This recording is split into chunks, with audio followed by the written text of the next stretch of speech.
হুজুর, আমি বড় বিপদে আছি। আমার স্ত্রীর অনেক দোষ, সারাক্ষণ এটা নেই সেটা নেই, মেজাজ গরম। আমি আর নিতে পারছি না। শান্ত হও বাবা, তুমি কি শুধুই তার দোষগুলো দেখতে পাচ্ছ? আচ্ছা, আমি তোমাকে কিছু প্রশ্ন করি, সত্যি করে উত্তর দাও তো। জি হুজুর, জিজ্ঞেস করুন। তোমার ময়লা কাপড়গুলো কে ধুয়ে পরিষ্কার করে দেয়? আমার স্ত্রী ধুয়ে দেয়। তোমার ঘরদোর ঝকঝকে তকতকে রাখে কে? হুজুর, ওটাই তো স্ত্রীর কাজ, সেই করে। বাড়িতে মেহমান এলে হাসি মুখে আপ্যায়ন করে কে? আমার স্ত্রী করে।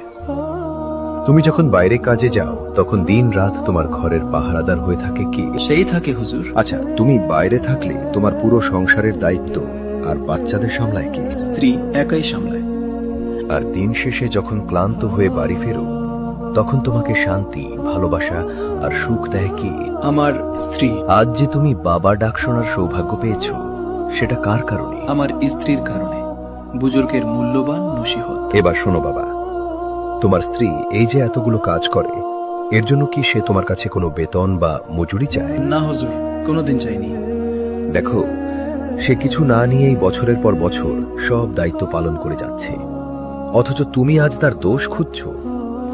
একজন ভালো স্বামী হিসেবে তোমার উচিত ছিল তার দোষগুলোর চেয়ে তার গুণাবলী আর উপকারগুলো বেশি করে মনে রাখা। দোষহীন মানুষ তো কেউ হয় না, কিন্তু যে তোমার জীবনকে সাজিয়ে রেখেছে তার প্রতি কৃতজ্ঞ থাকাটাই আসল পুরুষত্ব।